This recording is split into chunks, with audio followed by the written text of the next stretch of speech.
शिक्षा देते थे।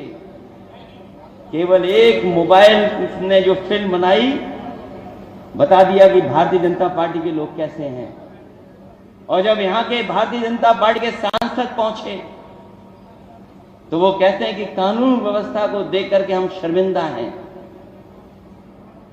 और ये पहली बार नहीं बीजेपी के लोग शर्मिंदा हो रहे हैं। इनके मंत्री जब अस्पताल देखने गए थे तब भी कह रहे थे कि बताओ इन अस्पतालों को देख करके हम शर्मिंदा हैं। आखिरकार शर्मिंदा क्यों हैं आप?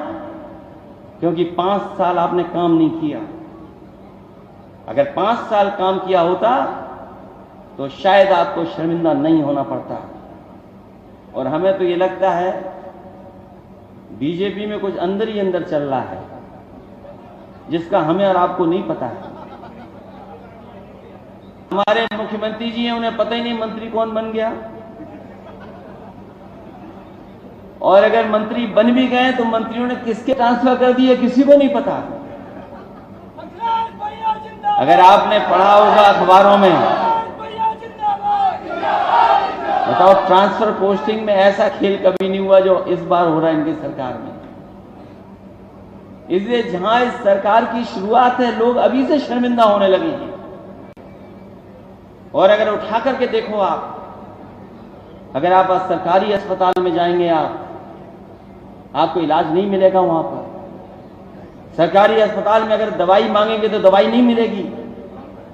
अगर आप ऑपरेशन कराना चाहोगे तो न जाने कितने दिन का इंतजार करना पड़ेगा, तब जाकर के आपका ऑपरेशन होगा। ये हालत है। बताइए 5 साल सरकार चलाने के बाद और डबल इंजन की सरकार। ये नोएडा जहां पर समाजवादियों ने न जाने कितने काम कर करके दिखाए और ऐसे ऐसे काम किए जो काम अभी तक भारतीय जनता पार्टी पूरे नहीं कर पाई है। दिल्ली से जोड़ने वाली मेट्रो अगर किसी ने बनाई थी तो समाजवादियों ने बनाई थी। बनाई हम लोगों ने, उद्घाटन किसी और ने कर दिया। और ये ग्रेटर नोएडा वाली भी मेट्रो किसी ने बनाई तो समाजवादियों ने बनाई। और एलिवेटेड रोड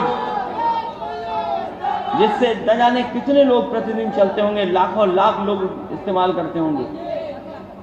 अगर किसी ने बनाई है एलिवेटेड रोड तो समाजवादियों ने बनाई है। और कितने काम मैं बताऊं, बहुत बड़े बड़े पैमाने पर समाजवादियों ने काम करके दिखाए। और जो लोग कहते थे कि फ्लैट इतने बन गए, इतने हमने दिलवा दिए, हैं कहां? किसको दिलवा दिए आपने? न जाने कितने बड़े पैमाने पे खाली पड़े हैं। न जाने कौन सा तालमेल है इन लोगों का, न जाने क्या है जिसकी वजह से अभी भी जिन्होंने बुक कर रखे हैं फ्लैट उनको नहीं मिल पा रहे हैं। न रोजगार मिल रहा है, न काम मिल रहा है और न कारोबार चल रहा है। जब से नोटबंदी की है पूरे का पूरा देश का कारोबार ठप करने का काम किया। और कहते थे भ्रष्टाचार हो ही नहीं रहा है, लेकिन हिसाब किताब लगाओगे तो भ्रष्टाचार कितना हो रहा है कोई कल्पना नहीं कर सकता है। इसलिए बहुत सी बातें की जा सकती हैं, बहुत सी बातें हो सकती हैं। इसलिए इस मौके पर जहां हम सब लोग रघुवीर प्रधान जी को याद कर रहे हैं, उनकी प्रतिमा का अनावरण करने आए,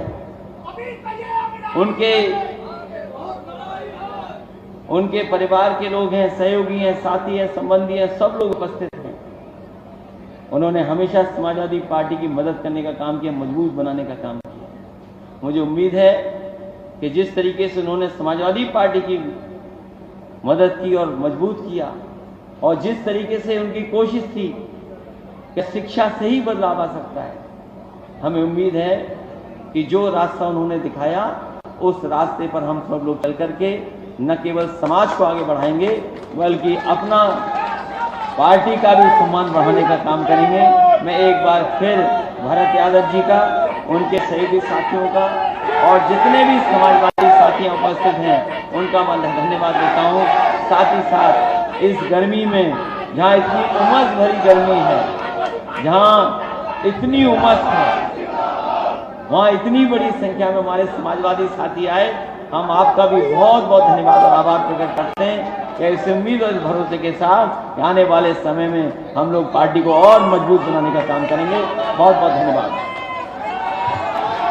अखिलेश यादव जिंदाबाद।